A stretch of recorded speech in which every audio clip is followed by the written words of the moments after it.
La nucleación heterogénea es una forma más sencilla de llevar a cabo la primera etapa de la solidificación, es decir, la nucleación. Es más sencilla porque requiere de menor energía, ya que se tienen diferentes sitios en donde la nucleación se puede llegar a favorecer.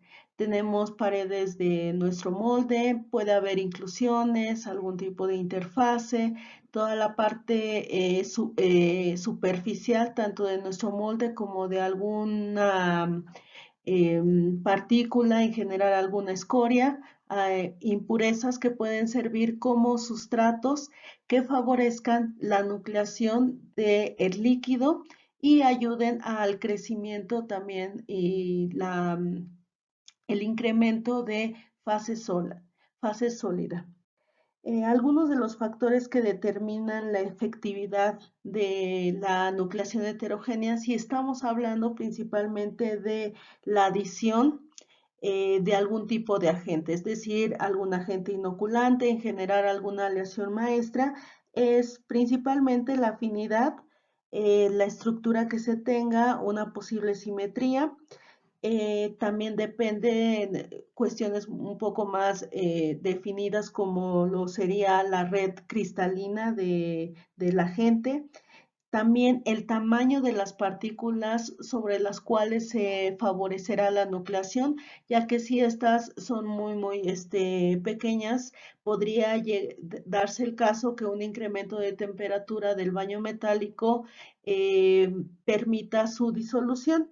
La forma y la densidad de la fase agregada, es decir, el agente nucleante, también es un factor que determina la efectividad y finalmente el punto que ya mencionaba, que es la solubilidad.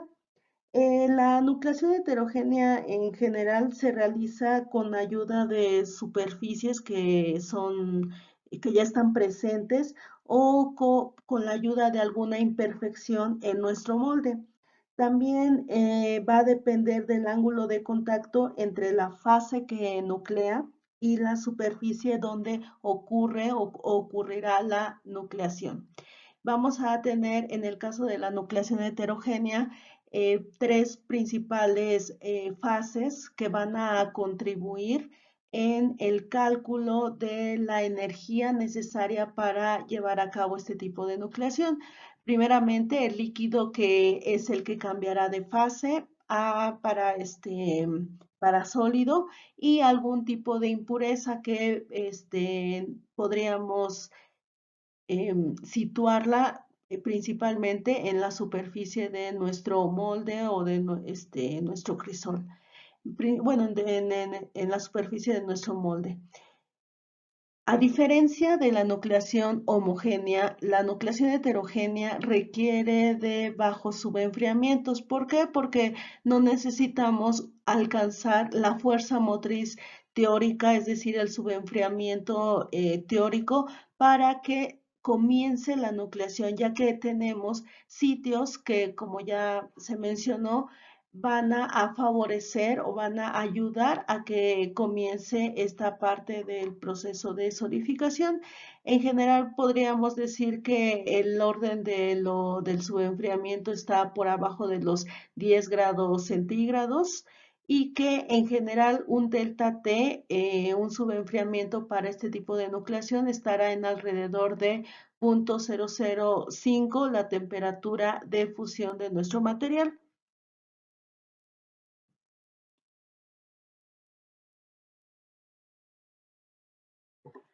Pero vaya, ¿por qué ocurre la nucleación heterogénea?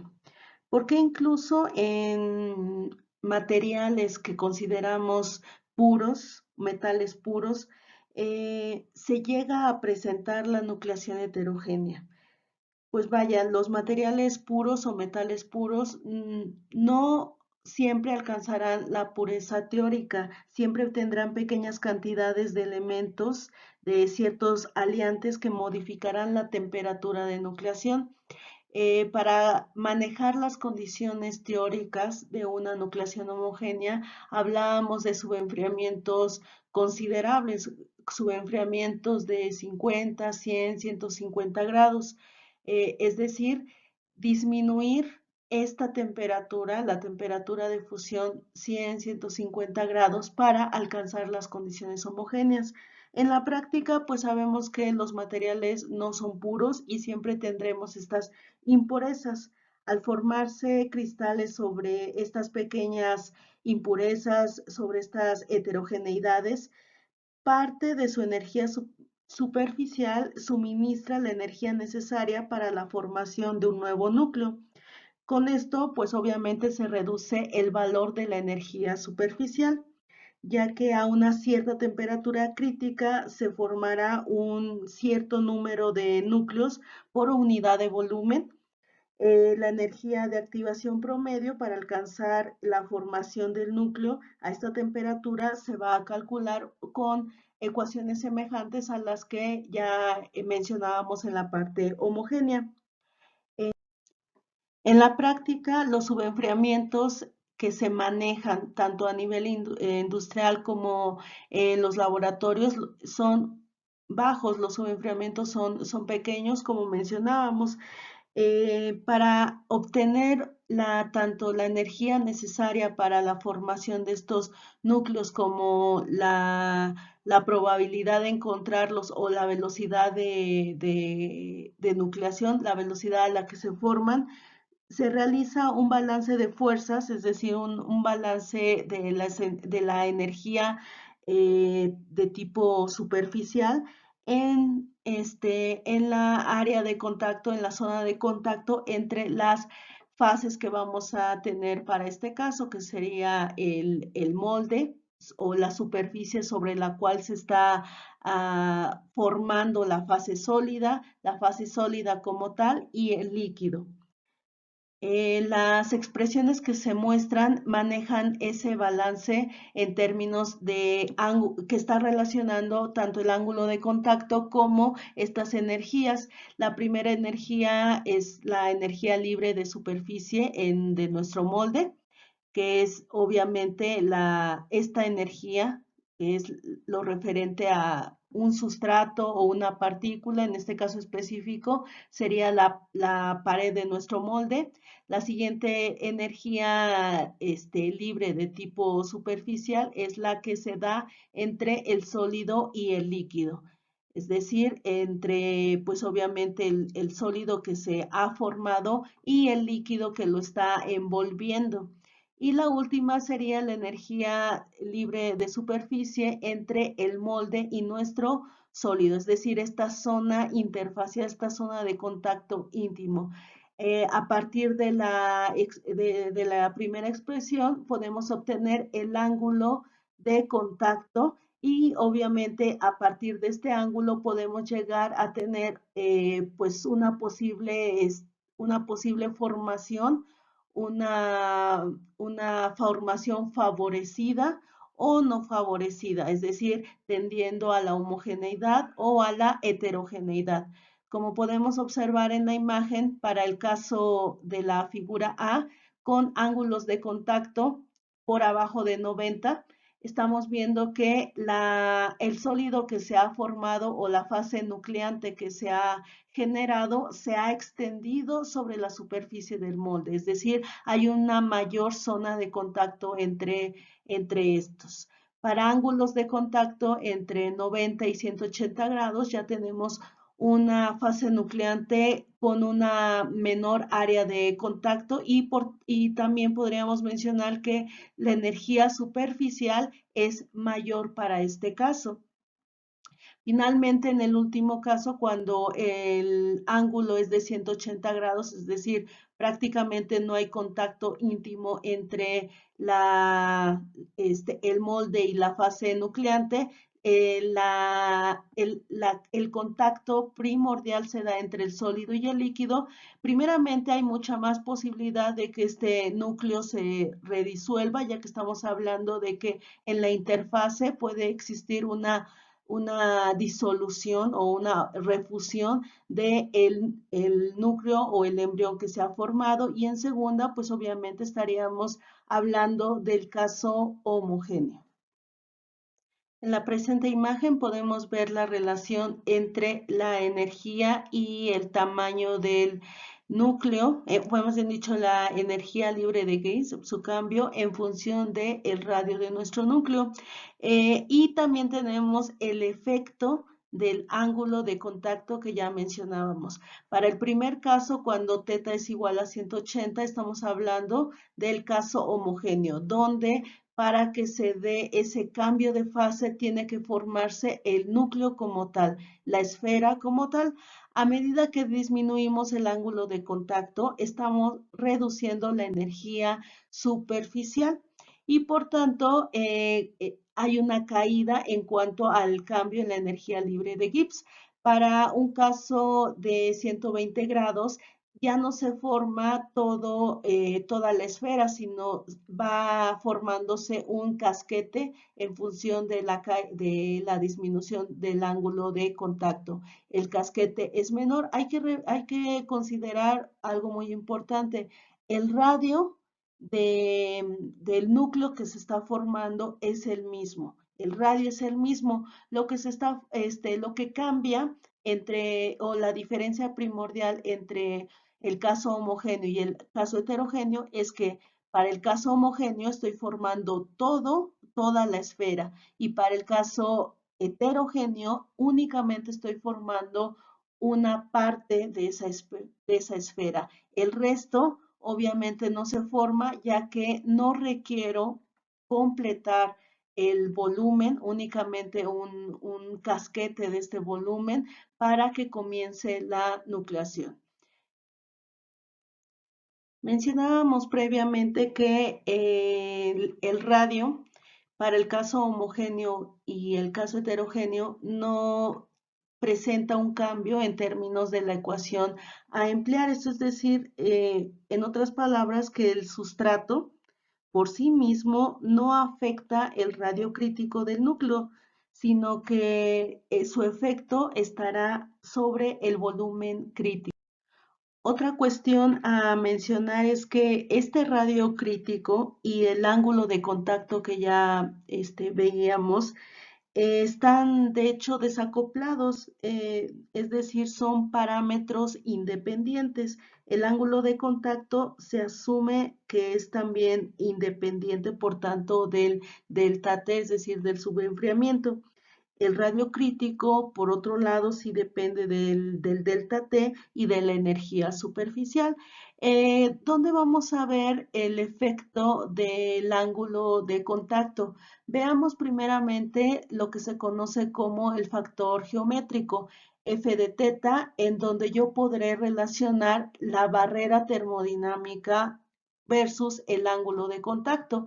Entonces tengo la siguiente relación: delta T será igual a la relación entre la energía para la formación de un radio crítico de tipo heterogéneo entre el caso homogéneo. Vamos a analizar qué es lo que sucede cuando nosotros nos movemos desde que esta relación tiende a 0 hasta que la relación tiende a 1. También hay que considerar que f de θ depende de la siguiente expresión. Entonces, veamos lo que sucede con esta variación desde que f tiende a 1. Si nosotros tenemos este caso, que era el caso en donde el ángulo de contacto es 180 y prácticamente no hay un contacto entre el sólido que se forma y las paredes del molde. El principal contacto es entre el sólido formado y el líquido que lo está envolviendo. Este es el caso homogéneo, y este caso se presentará cuando el delta G heterogéneo entre el delta G homogéneo es prácticamente 1. Por tanto, el ángulo de contacto, como mencionábamos, tenderá a ser 2 veces pi, es decir, 180. El caso extremo, que sería el caso homogéneo, cuando el ángulo de contacto está por abajo de los 90 grados, es decir, estamos hablando de ángulos de 50, 60, en los mejores casos tendríamos un líquido que está un sólido que está completamente extendido sobre la pared de nuestro molde, estaríamos hablando de que esta relación, este factor geométrico, tiende a cero. Es decir, la barrera termodinámica en este caso es baja considerablemente en relación al caso homogéneo. ¿Qué más podríamos mencionar de este gráfico? La relación entre el radio crítico y obviamente el volumen que ya habíamos mencionado. Para todos los casos, tenemos un mismo volumen o más bien dicho, una esfera con un mismo radio a formar. En el caso homogéneo estoy formando o debo de formar todo el volumen para que se pueda llevar a cabo no solamente la nucleación, sino el siguiente paso que es el crecimiento pues, de este cuerpo que se ha formado.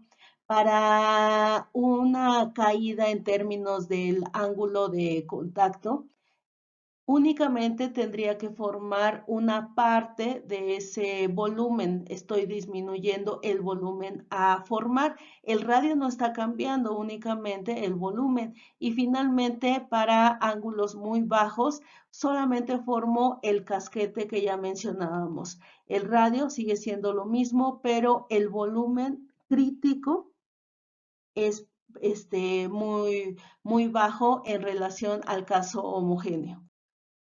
En conclusión, para el caso homogéneo, el término geométrico nos estaría indicando que se pierde el contacto entre el sustrato y el núcleo que se ha formado. Y para el caso heterogéneo, podríamos decir que la barrera energética que se resiste a la nucleación heterogénea es muy baja. La expresión para calcular este caso lo obtendríamos a partir de las dos expresiones que tenemos a la izquierda. Aquí la energía libre de Gibbs de tipo heterogéneo para formar un embrión de radio crítico estará dada por el producto del caso homogéneo por el factor geométrico, es decir, f de teta, donde obviamente f de teta es igual a 2 veces 2 más coseno de teta por 1 menos coseno de teta al cuadrado entre 4. Teta, pues obviamente está dado por esta variación desde pues 0 hasta 180 grados. La expresión para calcular lo que sería el delta G heterogéneo, de igual forma que en el caso homogéneo, va a depender del volumen del núcleo que estamos formando, que en este caso depende obviamente del ángulo de contacto. También depende del área superficial. Veíamos que el delta G, el cambio de nuestra energía libre, siempre va a depender de un término de tipo volumétrico y un término de tipo superficial. El área superficial del área entre nuestro núcleo formado y el líquido va a estar dado por esta expresión. Una vez que juntamos nuestros términos, obtenemos una expresión grande que finalmente se reduce mediante procedimientos algebraicos y obtendríamos la siguiente expresión. Finalmente, para obtener nuestra energía necesaria para la formación del caso heterogéneo para alcanzar las condiciones críticas, veíamos que dependíamos de 3 parámetros, 2 de tipo superficial, 1 de tipo volumétrico, que nos arrojan la siguiente expresión. La primera parte de la expresión va a depender directamente del volumen a formar. El segundo, pues incluiría la parte superficial y finalmente tendríamos el factor geométrico que estaría englobando el ángulo de contacto que se da para cada uno de los casos y finalmente alcanzaríamos la expresión que ya mencionábamos. Para calcular la energía de tipo crítica para el caso heterogéneo necesitamos el caso homogéneo multiplicado por el factor geométrico. En este caso estamos hablando de dos barreras para la nucleación. Esta nucleación heterogénea dependerá directamente del caso homogéneo y pues podríamos directamente observar de esta expresión que ya veíamos previamente, que puede ir desde 0 hasta 1. Cuando estamos hablando de que F tiende a 1, hablaríamos que la nucleación, estaríamos diciendo que la nucleación heterogénea tendrá el mismo valor que el caso homogéneo, y cuando nos acercamos a 0, pues obviamente estaríamos disminuyendo considerablemente el valor teórico del cambio en la energía libre de Gibbs. Mencionábamos que teta representa o nos relaciona las tres diferentes energías superficiales, y también se puede asociar a la geometría del casquete que se forma. La presencia de este sustrato, la presencia de un sustrato en el caso heterogéneo, será o tendrá el efecto de un catalizador, ya que reduce ampliamente el número de átomos requeridos para alcanzar el tamaño crítico. Entre más pequeño es el ángulo de contacto, más efectivo es el sustrato. El ángulo de contacto también va a depender de, obviamente, cuestiones químicas, como sería la unión entre el mismo sustrato, el tipo de enlace que se va a formar. Depende de la red cristalina, los planos cristalinos, cristalográficos, perdón, expuestos al baño, lo que va a afectar directamente en el espaciamiento interplanar y en los enlaces. Y también va a depender de las relaciones entre los átomos fundidos y la superficie de los sustratos. Podemos observar a partir de este gráfico, en donde pues, graficamos el cambio de la energía libre de Gibbs en función del radio, cómo es la comparación entre la energía para el caso homogéneo y para el caso heterogéneo. Podemos observar varias cosas de interés en este gráfico.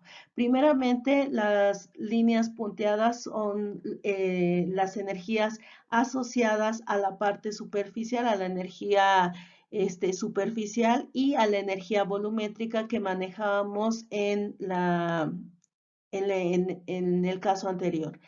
Cuando nosotros comparamos y separamos las áreas más importantes de este gráfico, sabemos que para nuestro caso homogéneo vamos a tener un punto crítico a partir del cual ese aglomerado, ese conjunto de átomos, el clúster, alcanza las condiciones termodinámicas para continuar su crecimiento, es decir, ya no va a redisolverse en el baño, ya que ha alcanzado las dimensiones necesarias y comienza su crecimiento. Entonces, la primera parte estaríamos hablando de una nucleación hasta alcanzar lo que sería las condiciones críticas. Una vez que alcanza estas condiciones críticas, se da el siguiente proceso o la siguiente parte de nuestra solidificación, que es el crecimiento. Aun cuando estaríamos involucrando en la etapa de nucleación el todo hasta alcanzar las condiciones críticas, sabemos que no se llamará núcleo como tal por abajo de este valor crítico. Habíamos definido que ese aglomerado atómico se conocerá como embrión. Entonces, nuestros embriones siempre se van a situar a la izquierda. ¿Qué es lo que sucede con el caso heterogéneo? Si bien el radio crítico, como mencionábamos, es el mismo, lo que va a cambiar es el volumen a alcanzar, es el volumen a formarse. Pero ¿sucede lo mismo con el caso de la energía? No. El caso de la energía presenta un cambio. Hay una caída en términos energéticos. Para el caso homogéneo yo necesito una energía mucho mayor o mayor que para el caso homogéneo. En este gráfico se puede ilustrar perfectamente. Para el caso homogéneo, yo necesito una energía definida así por esta línea. Bueno, y para el caso heterogéneo, ya que no necesito disminuir la temperatura de mi baño metálico, no requiero de una fuerza motriz considerable. Por tanto, la energía requerida para que se dé esta parte del proceso es menor. No cambia el radio, lo único que cambia es la energía requerida. Para el caso del número de núcleos con radio crítico, en el caso heterogéneo, estaríamos empleando una expresión semejante a la utilizada para el caso homogéneo. El cambio estaría dado en dos parámetros. El primero es la energía necesaria para el caso heterogéneo y el segundo, NS, que sería el número total de átomos de líquido subenfriado, es decir, de nuestro material subenfriado, que están en contacto con la heterogeneidad que se está obteniendo o que se está propiciando. En el caso de que no se esté realizando alguna refinación de grano o algún tipo de inoculación, este número total estaría dado por las paredes de nuestro molde o de nuestro sistema en donde solidificará el material. Aquí veríamos directamente que la cuestión de adicionar agentes inoculantes me ayudaría en los siguientes puntos. La primera es la energía interfacial, que como ya mencionamos será menor. Ya debemos de considerar también que presenten el mismo tipo de estructura cristalina, una distancia de red semejante que estará dada también por la estructura cristalina y que obviamente para que sea afín se conserven ciertas propiedades físicas y químicas.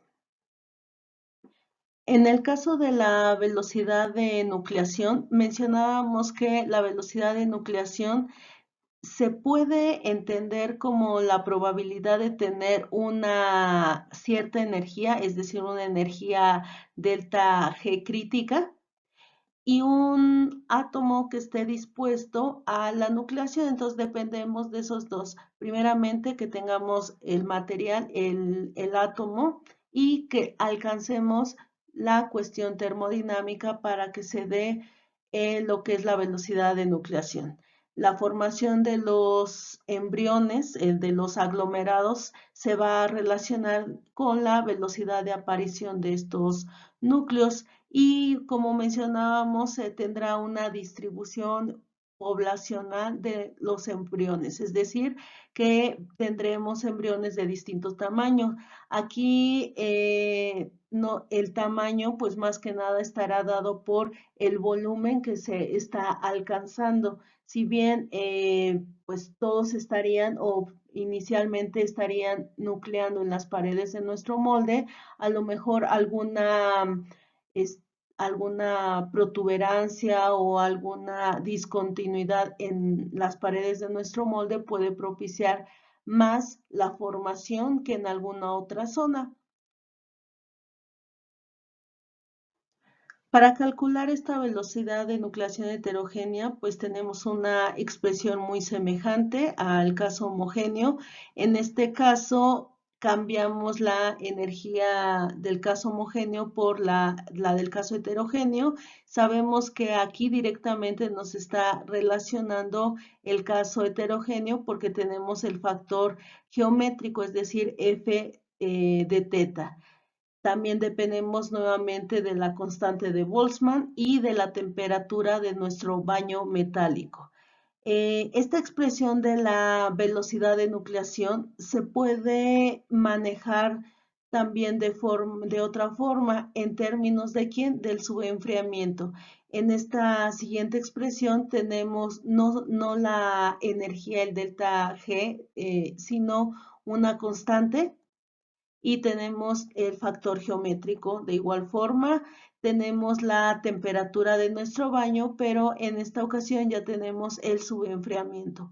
El subenfriamiento es muchas veces empleado o dado en esta expresión para manejar la relación entre este parámetro y la velocidad de nucleación heterogénea. Podemos ver que a partir de esta ecuación que hay una marcada dependencia entre la temperatura de nuestro baño, el subenfriamiento y lo que sería la velocidad de nucleación. El delta T crítico, en este caso, es el subenfriamiento crítico al cual la nucleación ocurre casi instantáneamente en nuestro material.